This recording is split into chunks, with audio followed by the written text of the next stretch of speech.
Hello, hello, chismosas y chismosos, and welcome back to Bay Area Housewife of True Crime, where I like to tell the stories of the real cucuys and lloronas of the world. I'm Audrey, a former paralegal, current stay-at-home mom, lifelong lover of true crime. Topics may be triggering. Viewer and listener discretion is advised. With all that being said, grab your hot Cheetos and let's get started on today's case. If you ask people about their hobbies, their answers would depend on each person. I would tell you about my obsession of getting my 10 to 15K steps in a day or my reformer Pilates classes, but only after I would catch you up on my latest true crime obsession. If you would ask Timothy Bindner his hobby, he would tell you, and anybody who asked or listened, all about his hunts for missing girls, visiting cemeteries, repairing gravestones, and writing letters to young girls with money.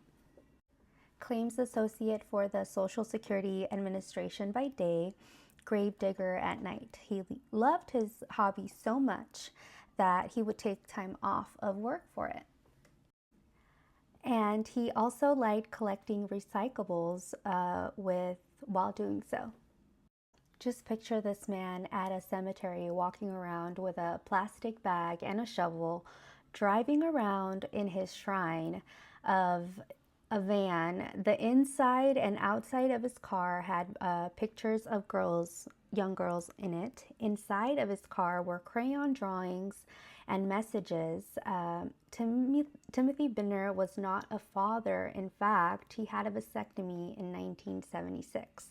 Timothy Bindner has been a suspect in the following cases: Amber Schwartz Garcia, Angela Bouguet, Eileen Mishaloff, Michaela Garrett, Amanda Nikki Campbell. He has also helped look for the aforementioned girls. Bay Area serial killer Curtis Dean Anderson confessed to abducting and murdering Amber Schwartz Garcia, but her body has never been found. Angela Bouguet's mother's ex-boyfriend and neighbor Larry Christopher Graham was ultimately convicted for her abduction, rape, and murder. Bay Area serial killer David Mish was convicted for the murders of Margaret Ball, Jennifer Dewey, Michelle Xavier, and Michaela Garrett. Amanda Nikki Campbell, Eileen Mishaloff, and Amber Schwartz Garcia's cases are still unresolved. When interrogated for the Amber Schwartz Garcia case, Timothy admitted to FBI agents that he had, and I quote, might be capable of SAing a child, but he was not sure he would be able to control his urges, but so far has never hurt a child, unquote.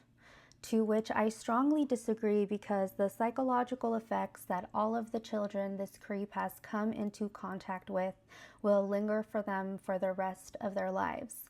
But not to worry, because Timothy is a self-proclaimed born-again Christian. Real-life cucuy Timothy Bindner was born on February 26, 1948 in Hammond, Indiana. His dad was in the military and his mom was a nurse. He was the eldest of 5 children. The Bindner family lived in Alaska in the late 50s before settling down in San Bernardino, California. He has blue eyes and sandy hair. He is described to be 5'6", 150 pounds, and was rarely seen without his Oakland A's baseball cap. Sometimes he has a beard, sometimes he is scruffy with the 5 o'clock shadow, sometimes he is clean shaven. After graduating from Pacific High School in 1966, he took classes at Cal Riverside, then transferred to the University of Idaho in 1967. On September 7, 1968, he married his high school sweetheart, Terry. He started his junior year college at UC Berkeley soon after his wedding and graduated with a forestry degree. His mom was said to be controlling and paid for his education up until he married Terry. But don't trip, potato chip. Thanks to part of Timothy's extensive coin collection being sold, they had enough money to buy their first home in Richmond, California, which he thought was great because his brother lived in Pittsburgh. The newlyweds lived in Oregon and Alaska before moving to Maine in 1972, where he took a job at the Portland Water Company. They returned to Southern California in 1973, and in 1975 he landed his job with the Social Security Administration and moved to the Bay Area in Richmond to be exact. Timothy and Terry got divorced in 1979 because, according to Terry, and I quote, he dated women with young children, unquote. On November 19, 1983, Angela Jane Bouquet disappeared from Antioch, California. On November 26 of 1983, Angela's body was found near her home. In December of 1984, Timothy Bindner started visiting Angela Bouquet's grave in the Oakmont Cemetery in Lafayette, California. On June 2, 1988, Timothy started sending Susan Bouquet, Angela's mom, letters. On June 3, 1988, Amber Jean Schwartz Garcia disappeared from Pinole, California between 4:30 p.m. and 5 p.m. The next morning, Timothy went to work at the Social Security Administration as usual and left work around 4 p.m. To de-stress after a long day of work, he headed straight to Joseph Cemetery in San Pablo, California. He says he was home by 5 p.m. However, his wife told authorities it was more like 6 p.m. The next day, Saturday, June 4th, Timothy left his home for a quick road trip to Reno for the purposes of getting hitched around 10 and 11 a.m. It was also that morning that, according to him, he read and learned from a newspaper magazine of the Oakland Tribune about Amber Schwartz Garcia's disappearance.